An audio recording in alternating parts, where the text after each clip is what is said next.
Hey guys, thanks so much for tuning in to check out the Hornet King channel for this new video upload. In this video, I'm going to be showing you guys how I removed a southern yellow jacket colony that had made its nest underground, and I dug it out for that client. I'm also going to give you guys an update on the chickens and the squirrely squirrel and her babies. Here's the video, guys.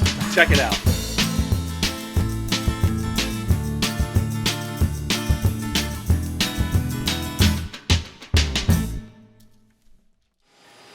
Alright, so this is the removal of a Vespula squamosa, or southern yellow jacket colony, and this one's particularly nesting in the ground, though this species is also known to nest in walls and cavities and things.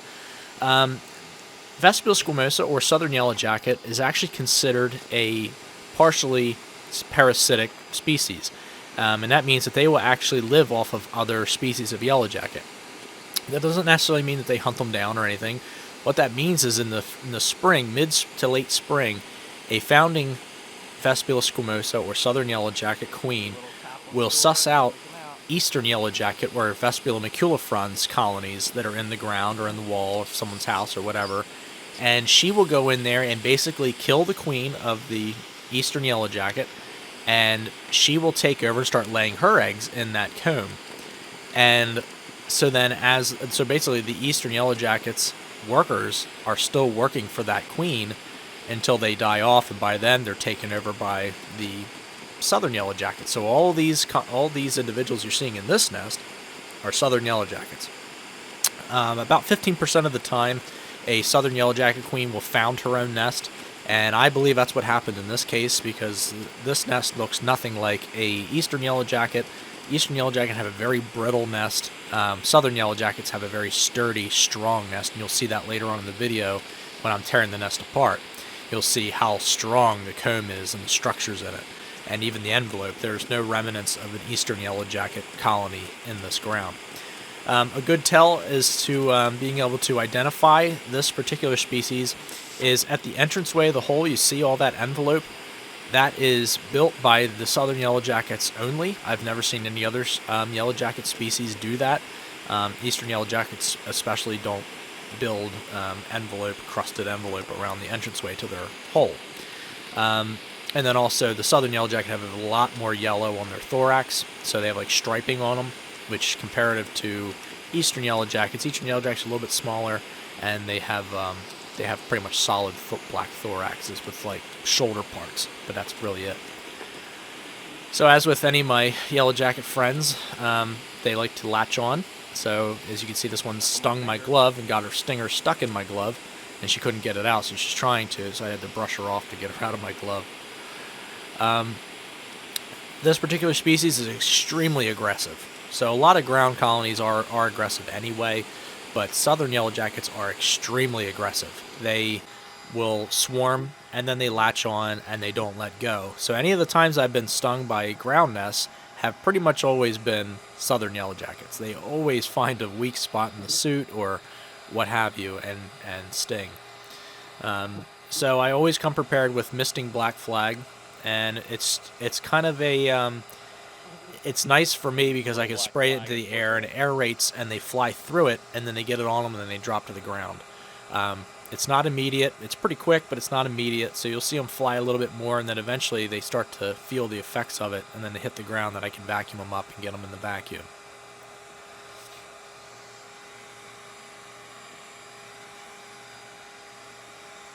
So this removal, that was, as you can see, is right next to the client's house.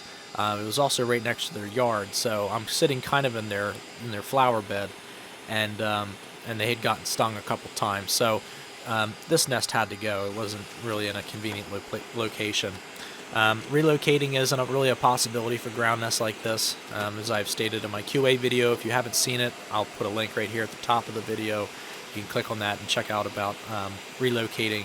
If you go to the description of that video, you can skip to the actual relocation segment of that. So if that's all you're really interested in learning about, how I actually go about determining whether a colony is relocatable or not.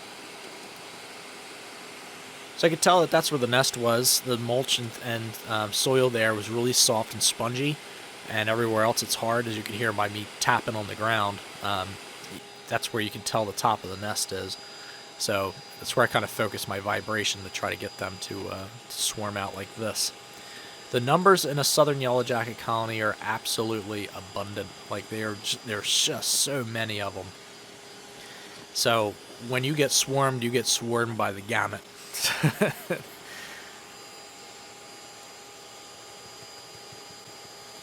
Try not to damage the entranceway envelope too much, because I think it's really cool. I've actually excavated out nests before and actually got a significant tunnel in the ground that I was able to pull out for, like, you know, a shelf piece or something, which I thought was really neat. Unfortunately, this one kind of started ripping apart as I was trying to flake off some of the foliage material that was landing there on it, and eventually just rips out like that. And as far as the faux pas that people often comment about, they think that I should shove the nozzle of the vacuum down into the hole. As you can see, yellow jackets, any wasp really, I'm not sucking them up as they're sitting on the surface. I'm sucking them up as they try to fly. So if I were to stick that nozzle down in there, they would literally just back up in the hole and just wait till I pull the vacuum out and then swarm. So you see them sitting at the entranceway. They're not going to come out until I provoke them with vibration. So even if I shove the vacuum in there and I try to, like, jiggle it around, I'm not going to get all that many, because they're gonna kind of hold back in the tunnel until I either pull the vacuum nozzle out or shove it in there further, trying to get them sucked up. So it really doesn't matter how strong your vacuum is. If this vacuum is much stronger than this, it'd be sucking all the dirt up and everything with it. It's not really what I want to do. So the strength of the vacuum is not really relevant.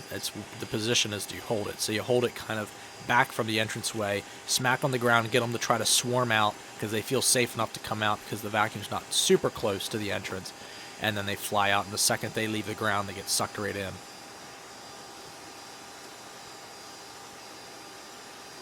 And as with any of my ground nest removals, I try not to disturb the nest itself too much when I'm excavating out the soil.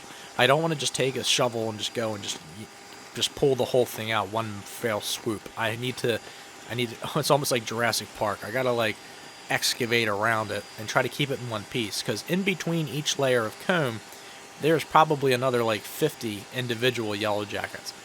So if I just cut the thing open, that's releasing that entire gamut of swarm on me all at one time. If I slowly do this and I excavate a little bit of soil, a few of them start coming out, I'm vacuuming them up, then it's a lot less to deal with at one time. Any ones that are getting past the vacuum nozzle or that you see flying around me are not quote-unquote escaping. They are just swarming around me, and eventually they find their way back to the nest. They always go back to the nest. They aren't going to ever leave and go start another colony somewhere else. That's not the way these creatures work. These are just workers. They are sterile, meaning that they haven't mated, so they can't produce reproductive wasps. They can only produce males. So even if they do leave, if they were to, just for the sake of argument, if they were to start a nest, their nest would not survive. They wouldn't be able to thrive that way. They need a queen to be laying eggs to mass produce more workers, not males. Males are freeloaders. I know all my women viewers are going to say, yeah, that's right. We're just talking about wasps, ladies. Just wasps. They're the freeloaders, not men. Wow. Keeps coming. Holy crap. So this is kind of like a game of whack-a-mole. You tap on the nest, and as you start to see them appear along the sides, then you put the vacuum nozzle right over them and suck them up. These removals usually take about an hour to hour and a half to remove the nest, to get the nest actually out of the ground. The longest part is actually putting the nozzle at the entranceway and vacuuming up as many of the foragers and guards and workers as you can. And then after you got the majority of the ones that are going to swarm, then you can start digging up the comb.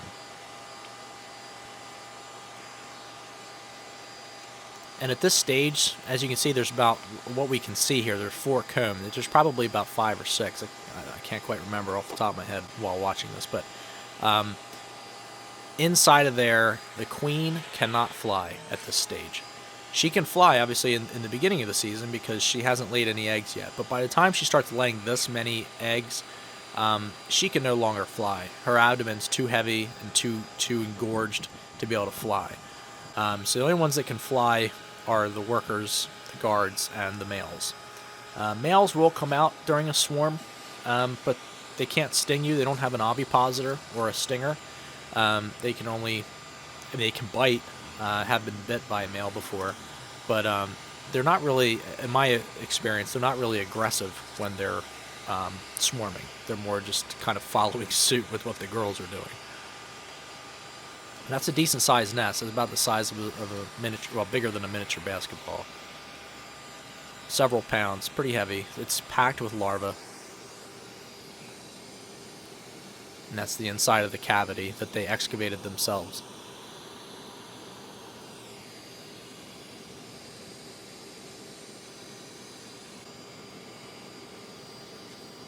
Stones.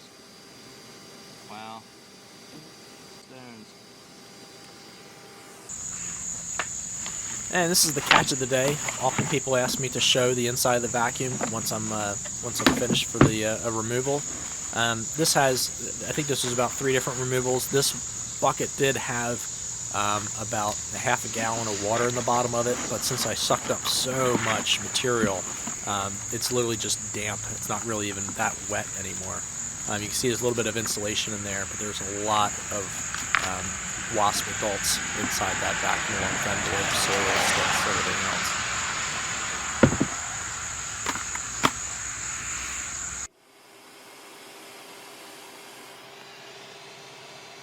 So as you can see, this was there's 2 nests in here. One is a larger southern yellowjacket nest, and this is the one I just removed. You can see a lot of the adults came out from in between the comb. It was kind of warm that day. They were trying to find a cool place, so they go down to the bottom. That's the queen. That's the queen there. Southern yellowjacket queens are very large and orange. So if you see an orange wasp flying around the beginning of spring, it's probably a southern yellowjacket.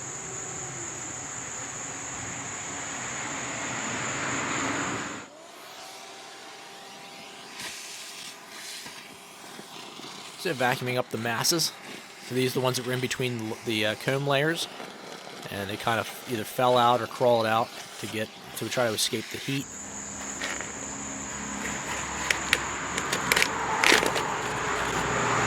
Queen cell.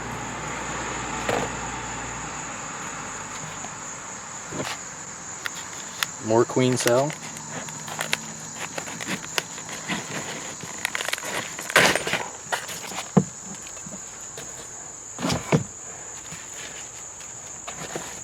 Okay, that's the difference between queen cell and worker cell.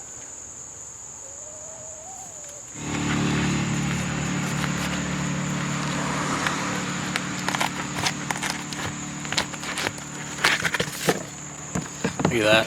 There's a root. They built around a root inside the ground as they were excavating. That is really cool.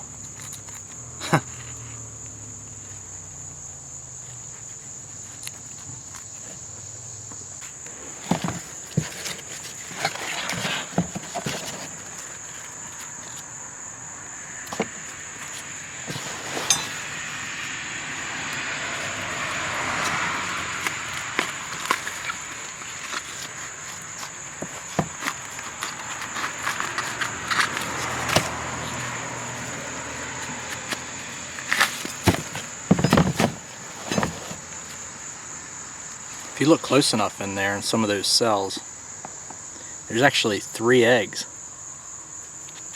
So look in these cells here. Inside there are 3 eggs, or several eggs.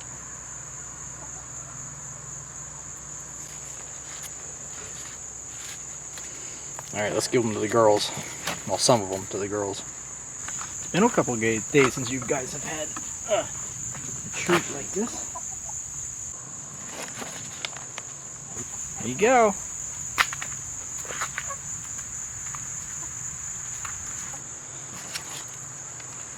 Your pigeon. Pigeon.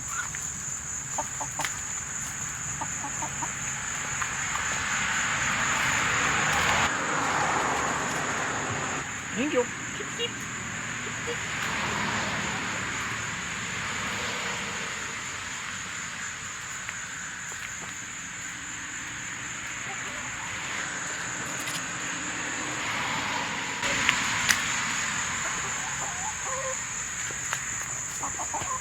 Oh gosh.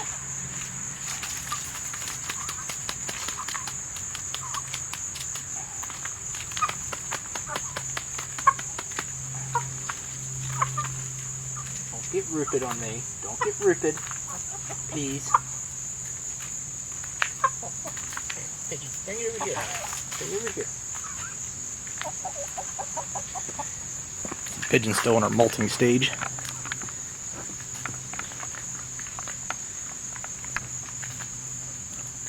Keep molting, girlfriend. You'll have pretty feathers when you're done.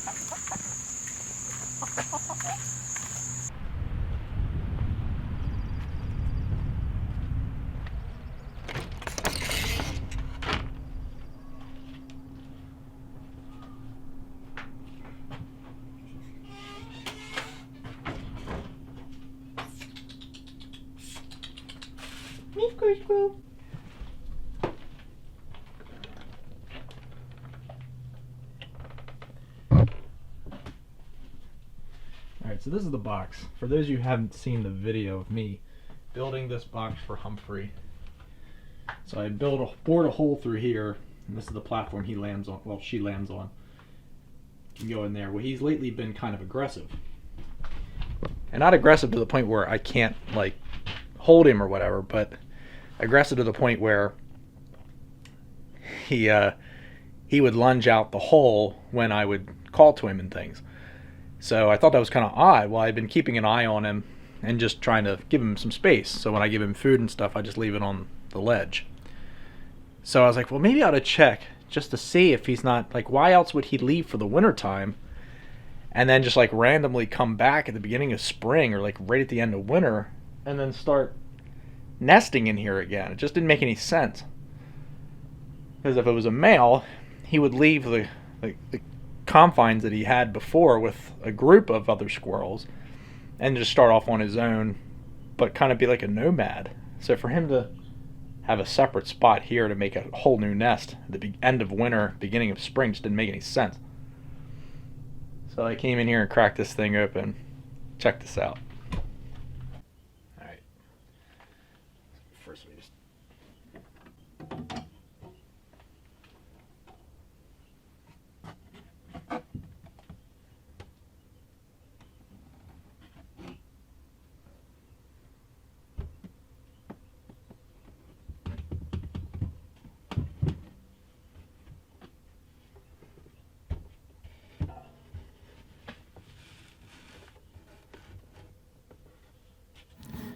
Alright, so pulling up the shirt here, you can see where Humphrey, the female squirrel, as it were, had 2 kittens.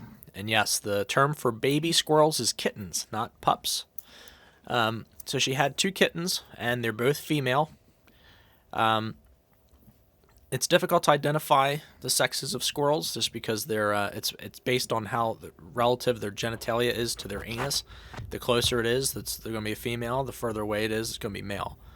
They don't have balls to really look at, like you can normally identify. The penis and the vagina both look very similar, like kind of a little bit of a bulbous piece sticking out from the front of their anus. It looks so cute. They're about a week and a half old here. Have a little bit of fuzz, but a lot of pink.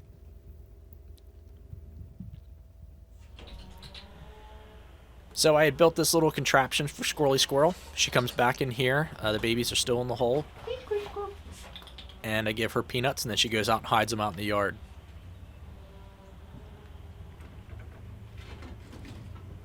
Squirrels can remember up to 1,000 different locations of different nuts that they buried.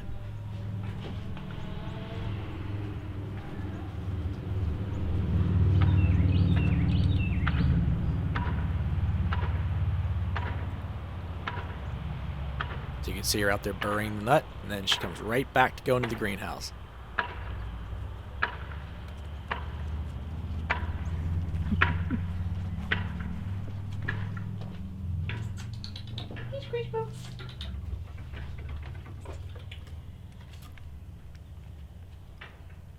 Oh, squirrel, squirrel. Oh, squirrel, squirrel.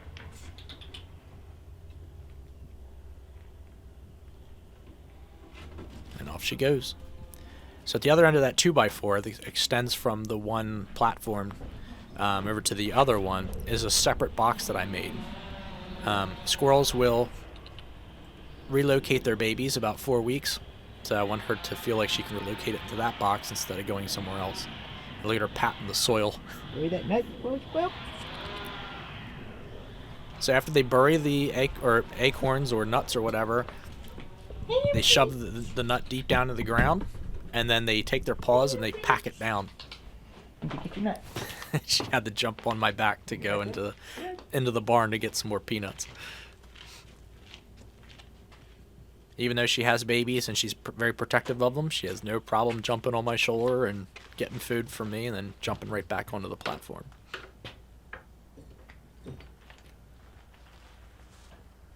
But you have to give mothering squirrels their space because she is protective of them, and it doesn't matter who you are to her. She will bite you if you get too close. Let's get her to jump over. Hey, squirrel, squirrel. Come here, squirrel, squirrel.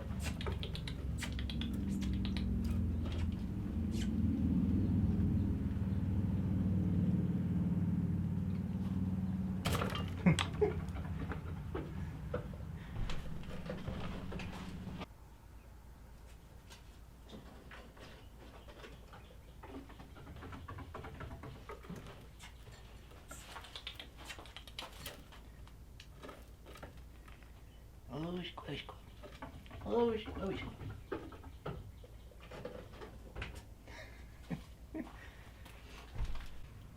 Hey, yummy donut. Squirrel, squirrel.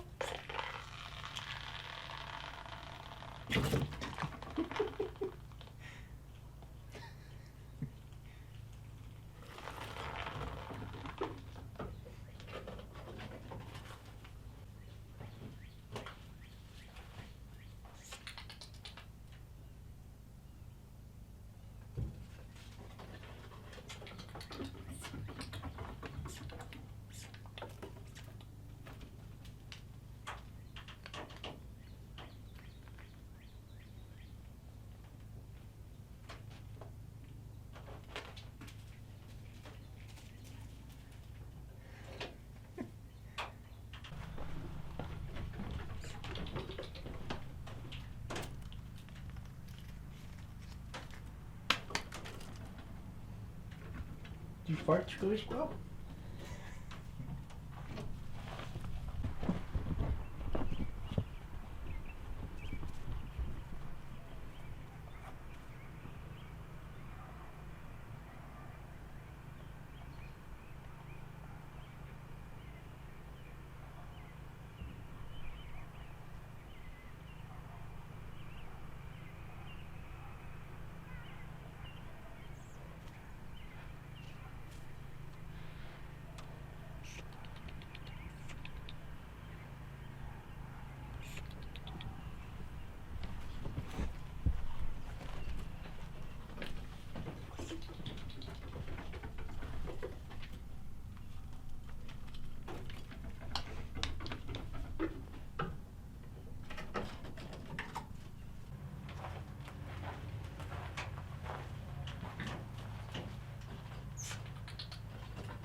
Hey, squirrel, squirrel.